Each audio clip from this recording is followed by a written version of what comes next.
그러네. 나 이거 좋아했네. 프루스트 현상, 후각의 기억. 홍 작가. 후각이 예민하다. 내 몸 중 가장 많이 발달된 곳이 있다면 아마 후각이 아닐까 하는 생각을 학창 시절부터 종종 해왔다. 코끝을 타고 들어오는 냄새는 어떤 종류건 간에 남들보다 빠르게 알아챌 수 있으며 한 번 맡은 냄새는 잘 잊어버리지도 않아 개코라는 말도 가끔 듣는 편이다. 그래서일까? 지나간 나이 시절 인연들을 회상할 때면 그들이 즐겨 쓰던 향수의 향이 먼저 떠오르기도 한다. 20대 때 가장 친했던 친구를 떠올리면 화이트 머스크 향과 잔잔한 꽃향이 어우러진 까사렐 노아가 생각나고, 사내 강사로 있던 시절 나와 가장 친하게 지내던 직장 동료를 떠올리면 롤리카 램피카 향이 머릿속에 함께 스쳐 지나간다. 내 향수 진열대 위에 놓여있는 불가리 뿌르 판물을 볼 때면 가슴을 뛰게 했던 첫사랑이 간혹 생각난다. 옴무가 아니라 판무인 이유는 그 사람을 처음 알게 된 날 내가 뿌렸던 향수가 바로 불가리 뿌르 판무였기 때문이다. 그날 그 사람은 내 향수향에 반했다며 무슨 향수를 쓰는지 물었고, 그 후 나를 만날 때마다 나와 같은 향수를 뿌리고 나왔다. 프루스트 현상은 어떠한 냄새를 통해 특정 과거의 일을 기억해내는 현상으로, 프랑스 작가 엠 프루스트의 대하소설 잃어버린 시간을 찾아서에서 유래되었다. 나는 프루스트 현상을 후각의 기억이라고 부르는데, 내 지난날의 일기장에는 이 후각의 기억에 관한 이야기가 종종 나오곤 한다. 프루스트 현상이라는 말은 조금 생소할 수 있으나 아마 마들렌 효과라는 말은 들어본 적이 있을 것이다. 특정 노래나 장소 또는 어떠한 향을 맡았을 때 문득 떠오르는 기억을 말한다. 비온 뒤 땅에서 올라오는 흙냄새를 좋아하고 바싹 마른 빨래에 밴 섬유 유연제 향을 좋아한다.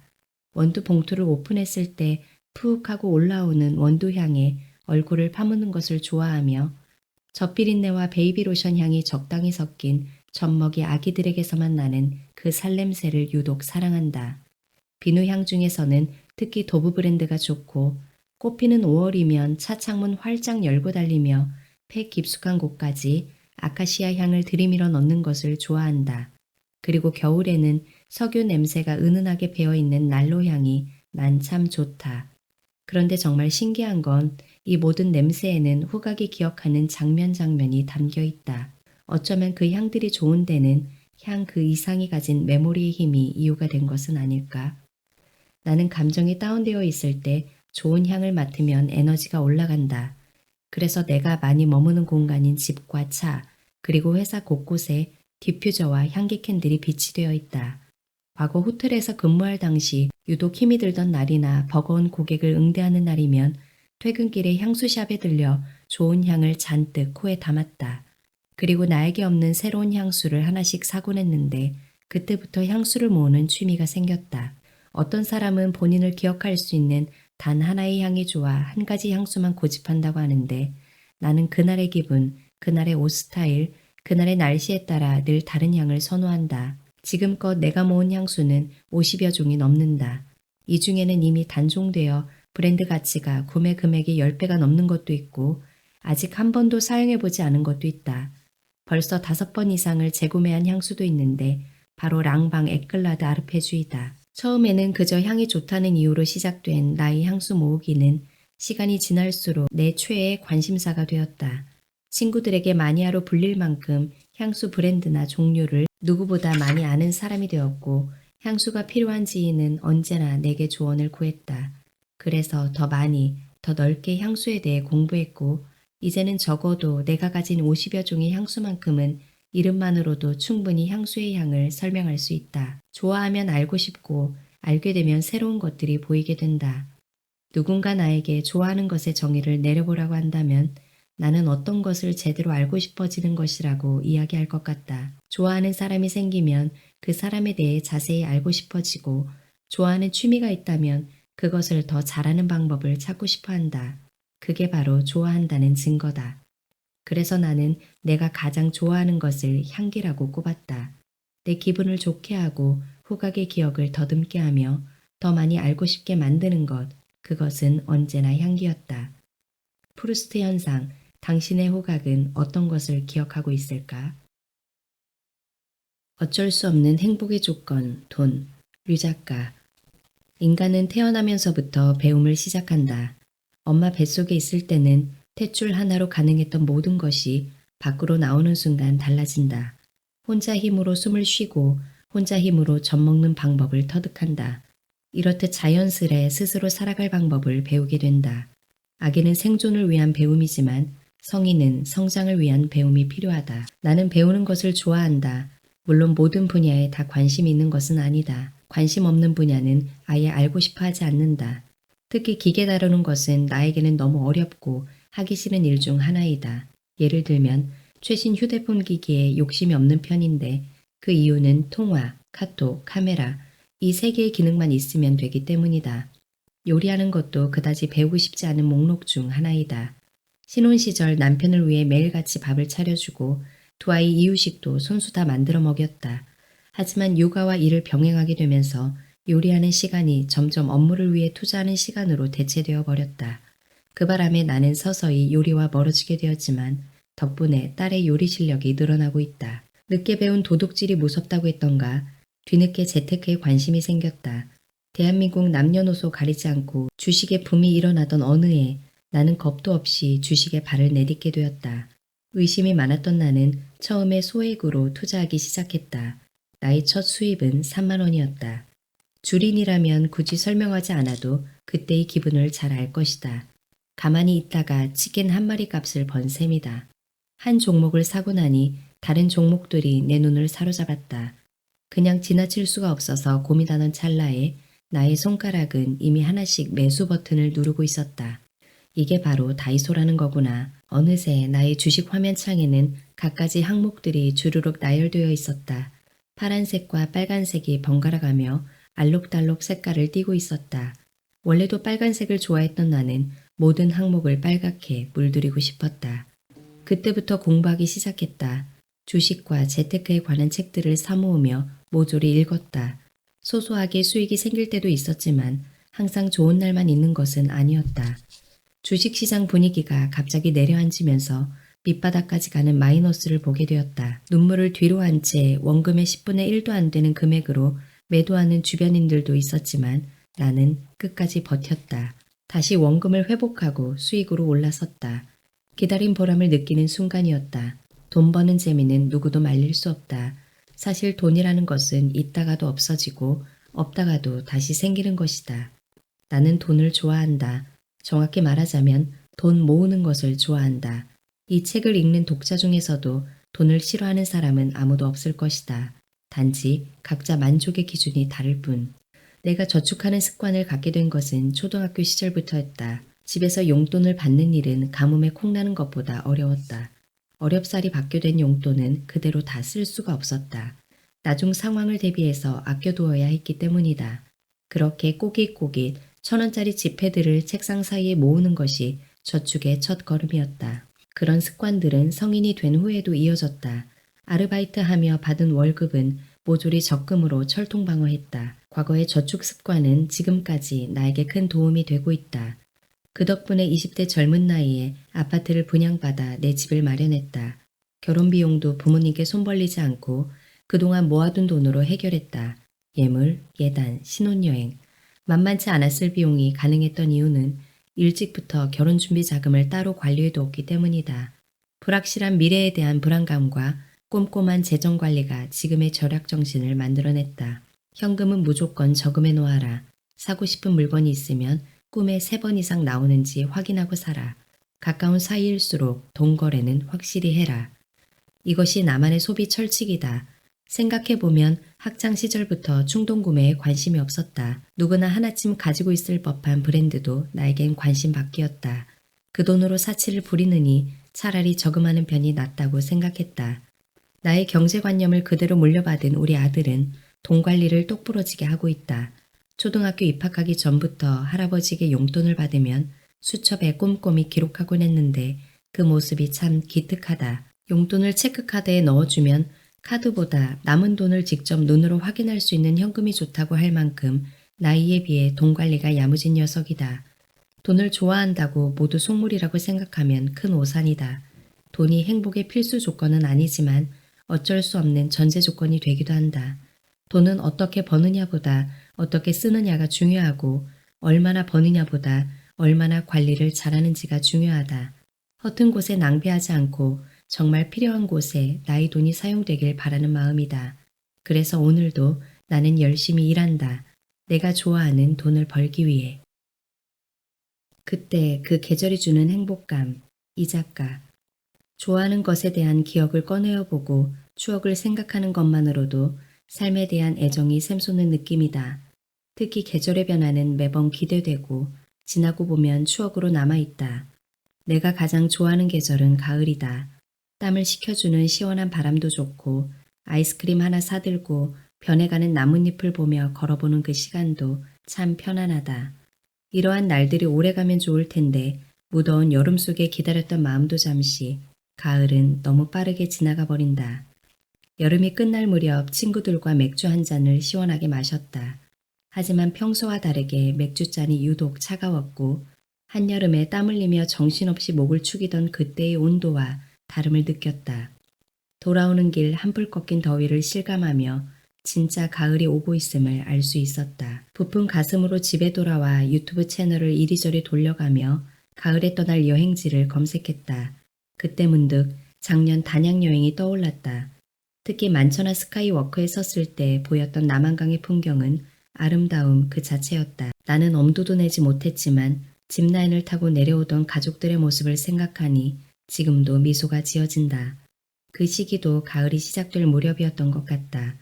다만 단풍이 아직 물들지 않아 제대로 된 가을 풍경을 볼 수 없었던 것이 아쉬웠다.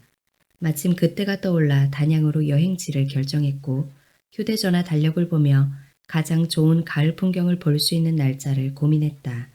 그리고 그날부터 숙박 예약 사이트를 들락거리며 단양에 있는 펜션들을 둘러보았다. 올해 가을은 시작이 괜찮은데 좋아하는 계절에 좋아하는 사람들과 좋아하는 곳으로 여행을 떠날 생각에 기분이 좋았다. 목표는 하나였다. 빠르게 지나가는 이 가을을 제대로 즐기고 오는 것. 여행 당일이 되고 부랴부랴 짐을 쌌다. 나는 우리 집에서 MBTI의 대문자 P를 담당하고 있기에 몇 주 전에 장소가 정해져도 짐은 대략 당일에 정리한다. 제이들이 알면 속이 뒤집힐 일이다.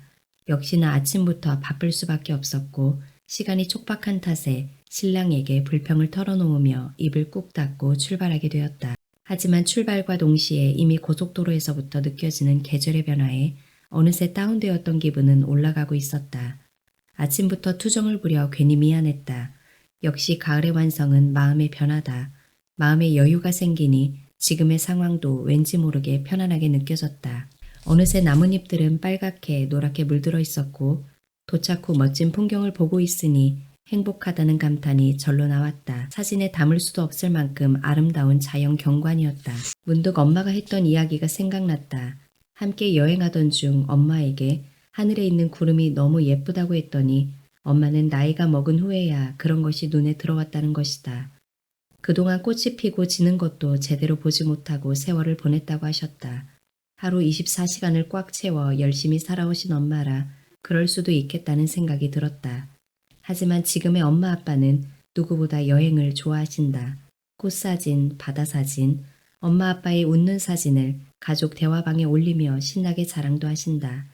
그 이야기를 듣고 보니 지금은 마음이 평온한 노후를 보내시는 것 같아 안심되었다. 나는 가을을 좋아하고 여행을 좋아하며 가족들의 행복한 일상을 바라보는 것을 좋아한다. 좋아하는 것과 싫어하는 것이 뭐냐고 물어본다면 무엇이 가장 먼저 떠오르는가? 실제로 교육 현장에서 교육생들에게 이 질문을 여러 차례 물어본 적이 있다. 누군가는 자신과 맞지 않은 사람들에 대해 이야기하고 또 다른 사람들은 평소 불편했던 환경, 벌레, 날씨 등등을 싫어하는 것에 집중해서 이야기를 풀어나간다. 반면 좋아하는 것에 몰입하여 얘기하는 사람들도 있다. 스스로 무엇을 좋아하고 어느 상황에서 심리적으로 편안함을 느끼는지 너무 잘 알고 있는 것이다. 그렇기에 이야기를 꺼내는 순간에 밝은 표정이 자연스럽게 보이고 에너지가 넘친다. 그 상황에 있다고 상상하는 것만으로 좋은 것일까? 안타까운 것은 좋아하는 것을 묻는 하나의 질문에도 오랜 시간 고민을 하거나 단답형으로 이야기하는 사람도 있다는 것이다. 그냥 특별히 요즘은 뭐가 좋은지 모르겠어요. 잠이나 푹 잤으면 좋겠어요. 지금 사는 삶이 지치게만 느껴져 행복의 요소들을 찾으려고 노력하지 않는 것 같았다. 대학생들을 만나서 대화를 해봐도 행복하게 살고 싶다는 대답보다 돈을 많이 벌고 싶다는 대답이 더 많다. 물론 나도 돈이 좋다. 하지만 그들이 더 다양한 행복의 요소를 찾으며 살아갔으면 좋겠다. 책 나는 나로 살기로 했다 중에 가장 기억에 남는 문장이 있다. 집의 평수가 가족의 화목함을 보장할 수 없다는 것이다. 13년간 결혼 생활을 하며 우리 가족 또한 집 평수가 만족스러워 행복했던 것이 아니라 좋아하는 것을 이 공간에서 함께 할 수 있었기에 행복했다. 그 추억으로 살아가는 것이 우리를 더 단단하게 해주었다. 실제로 한 행복 연구센터에서는 좋아하는 것과 싫어하는 것을 스스로에게 질문해 보는 것만으로도 행복도가 어느 정도인지 파악할 수 있다고 했다. 특히 어느 것에서 즐거움을 느끼는지 자세히 이야기할 수 있는 사람일수록 자신의 삶에 대한 만족도가 높다고 한다. 주변에 살펴보면 작은 것 하나까지도 긍정적으로 보려 하고 모든 활동에 좋은 마음으로 함께하는 사람이 있다. 생각해보면 줏대없는 사람이 아니라 행복하게 살아갈 줄 아는 사람이었다. 예전에는 감사하며 살자라는 것이 어떤 의미인지 알지 못했지만 이제는 알 것 같다. 무탈하게 지나가는 하루, 내가 좋아하는 것을 소소하게 느낄 수 있는 하루가 가장 감사하다. 내 주변 모든 사람들이 좋아하는 것을 찾으며 행복하게 살길 바란다. 납득시키지 않아도 되는 것들. 김 작가. 하나, 움켜쥐고 있는 손 사이로 내 손가락 하나를 비집고 넣어보았다. 어렵사리 들어갔다. 알아챘는지 더 세게 움켜쥔다. 잡혀있는 느낌이 참 좋다. 그냥 좋다. 너무 좋다. 아니 어떻게 이런 게 나왔는지 봐도 봐도 신기해서 온 세상 사람들에게 보여주고 싶은 마음이다. 비집고 들어간 내 손가락을 세게 잡을수록 나는 더 으스러질 만큼 좋다. 사랑스러워 죽을 지경이다. 조금씩 손가락에 힘을 주어 움켜쥐고 있는 너의 손을 억지로 펴본다. 면 조직 작은 먼지들이 뭉쳐져서 손금 사이사이 손가락 사이에 끼워져 있다. 쥐고 있던 속살이 하얗다. 냄새도 난다. 그 냄새가 좋아서 코를 묶고 킁킁 10번도 넘게 숨을 쉬어본다. 나는 그렇게도 꽃순내가 좋다. 아기들의 방귀 냄새, 발바닥 냄새, 목 사이 냄새, 정수리 냄새, 전 냄새. 그마저도 사랑스럽고 좋다. 그렇다. 나는 아기들의 꽃순내를 좋아한다. 둘, 전제 조건이 있다. 맑은 하늘과 햇볕, 그리고 커튼과 바람이 있어야 한다. 꼭 맑은 하늘이어야 하고 햇볕이 잘 드리워야 한다. 거기에 볕이 그대로 비치는 얇은 커튼과 약간의 바람까지 있으면 굿. 이렇게 네 박자의 조합이 이루어지는 그쯤 봄날의 향연은 시작된다. 초록빛 나뭇잎 사이로 일렁이는 바람이 느껴진다. 머리카락 몇 올이 살짝씩 흔들리는 그때 햇살 쪽으로 고개를 돌리며 눈을 감는다. 그리고 낮잠을 청한다. 굳이 노력하지 않아도 스르륵 잠이 든다. 나는 햇살을 그대로 느끼는 것을 좋아한다. 내가 좋아하는 것이 햇살이 들어오는 창문인지 낮잠인지 헷갈린다. 그렇다. 나는 그런 따사로움을 좋아한다. 셋. 유난히 시선을 끄는 하늘빛이 있다. 올려다볼 때마다 높이와 색깔, 구름 모양이 그때그때 다른데 내 눈에 유독 예뻐 보이는 시기가 있다. 아침에 눈을 뜰 때 새어 들어오는 햇살에서 이미 느껴진다. 이윽고 창밖을 보면 하늘은 높고 색깔이 또렷하다. 또 점심쯤엔 뭉게뭉게 뭉게구름이 하트 모양 거북이 모양으로 시선을 끈다. 사실 저녁이 킬링 포인트인데 세상 예쁘다. 붉은색이나 주황색이 아닌 분홍색 노을을 마주할 때면 내 마음마저 분홍빛으로 물들어 버리는 것 같다. 바라보고 있자니 낭만이라는 단어가 절로 떠오른다. 적당히 높은 하늘과 작은 바람 한 모금이 지닌 온도는 나를 행복하게 만든다. 근거 없는 내 시선의 하늘 이야기지만 그렇다. 나는 그날의 온도와 그때의 하늘을 좋아한다. 넷. 그렇다고 엄청나게 잘하지는 못한다. 양보다 빈도수를 좋아한다. 기분이 좋아지고 행복감을 느낀다. 간혹 뒤끝이 따라올 때도 있다. 그래도 세상에 맞설 패기와 어려운 말을 쉽게 꺼낼 힘과 마음껏 울 수 있는 용기를 준다. 연애 시절 남편은 애교가 더 많아져서 좋다고 했다. 다행히 나는 기분 좋아지는 증상이 더 강하다. 이렇게 일상에서 조금 더한 행복을 준다니 이만한 특효약이 없다. 지금은 적당히 조절할 수 있는 절제력까지 생겼다.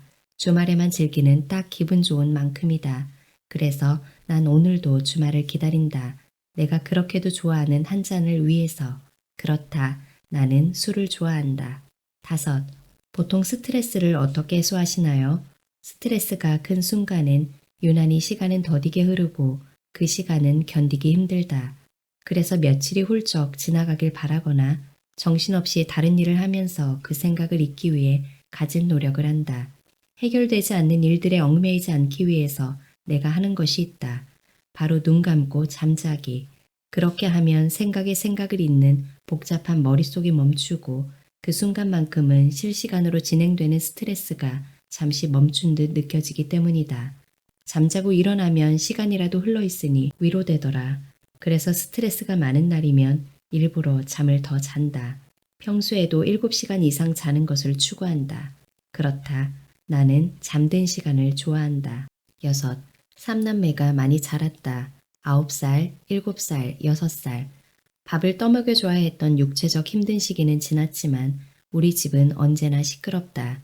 깔깔깔 웃는 소리, 지겹게 싸우는 소리, 불이 나게 와서 이르는 소리. 힘든 순간이면 재우고 싶고 잠든 모습을 보면 또 깨우고 싶다. 주말이면 빨리 월요일이 왔으면 좋겠다가도 월요일이 되면 이내 또 하원 시간이 기다려진다. 지금은 매일 북적북적 지지고 볶고 힘들 때가 많지만 언젠가는 이런 소리마저 그리울 날이 오겠지.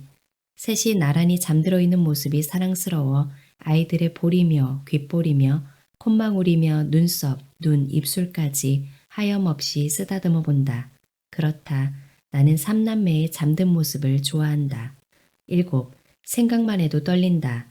지금도 두려울 때가 많다. 2010년 신입 시절엔 새벽 1시가 넘어서 퇴근하는 일이 다반사였다. 성격상 준비를 하려면 완벽해야 했다.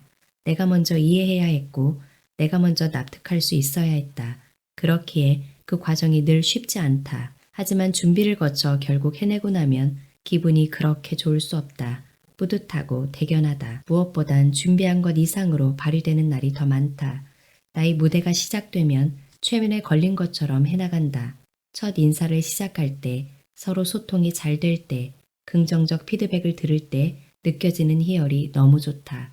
그래서 난 강의하는 게 좋다. 또 하고 싶고 더 하고 싶다. 그렇다. 나는 강의하는 것을 좋아한다. 이외에도 내가 좋아하는 것들은 무수히 많다. 초록색을 좋아하고 먹는 것을 좋아하고 짜장 짬뽕 둘 다 먹을 수 있는 짬짜면을 좋아하고 삼겹살과 치킨도 좋아한다. 그리고 여행, 처음 가보는 곳, 익숙한 음악, 계절 중엔 여름을 좋아한다. 그렇다. 나는 이런 것들을 좋아한다. 누구에게 납득시키지 않아도 되는 것들.